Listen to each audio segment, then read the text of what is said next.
Sickle cell disease is an inherited blood disease with a grim median life expectancy of 42 to 47 years. The disease impacts more than 100,000 Americans.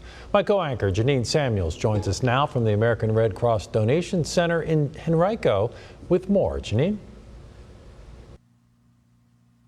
That's right, Bill. And what a perfect backdrop for tonight's coverage as a reminder of the importance of giving blood to potentially save the life of someone with sickle cell disease. It's the most commonly inherited blood disorder in the United States, yet awareness about the disease is limited, and in many cases, people don't even realize they are a carrier of the trait.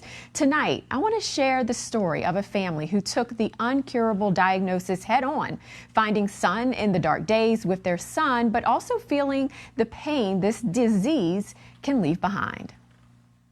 He and his brother. He was just a great kid, and he was friendly, and you just had warm feelings about it. Delightful. He was our first child. That's his girlfriend.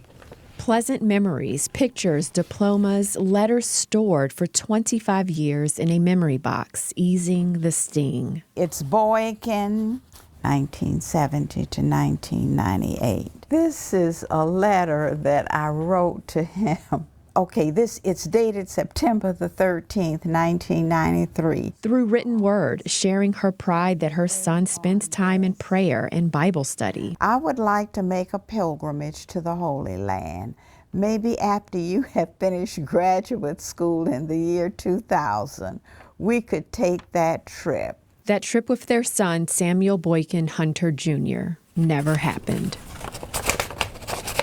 1998 may seem like a long time ago. However, the pain still cuts deep as Dr. Samuel and Serena Hunter of Richmond remember the beginning at 3 months old. We were sort of playing around. I was listening to some music with him, and his eyes were jaundiced, which said to me that he's hemolyzing. After a series of tests, he was positive. Sickle cell disease. I think one of the physicians made the comment, he probably will not live to see his 30th birthday. The doctor's prediction eventually ringing true. He had very much of what I describe as a normal childhood. And the college years were good as well. Boykin was obsessed with learning. Okay, this is Fort Union Military Academy. He's here on the end. Then Xavier University of Louisiana. Graduated with honors, if I make no mistake. And so I told him, I said, son, I'm real proud of you.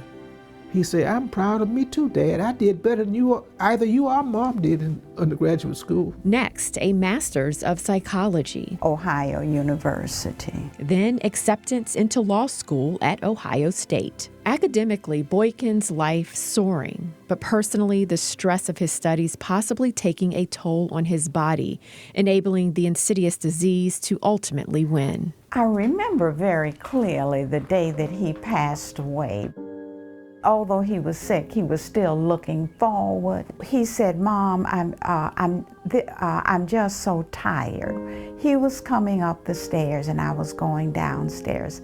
And I said, well, just come on and lay down and just take a long nap. Actually, he was completing the thesis for his master's. It was open down here on the dining room table. And just never woke up. Never woke up.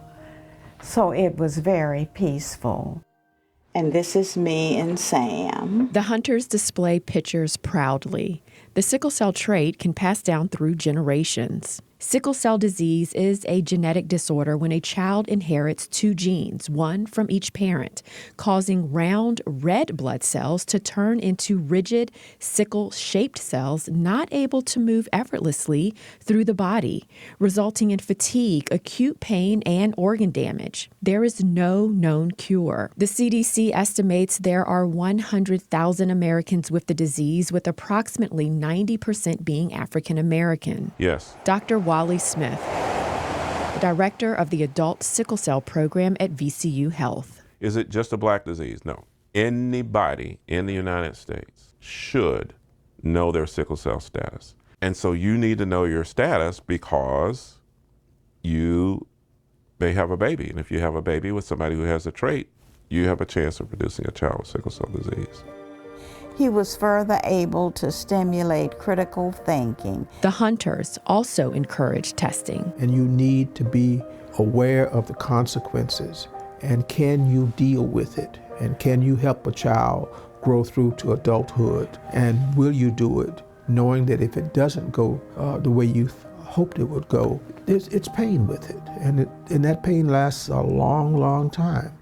All of Boykin's hard work paying off in the end. That law degree he never walked across the stage to receive. The College of Law faculty has voted unanimously to confer the degree of Juris Doctor on your son, Samuel Boykin Hunter. No regrets, a life fully lived. Although he was 28 when he passed away, it was a life that he enjoyed. I think that he would encourage individuals to do their best and not worry too much about obstacles.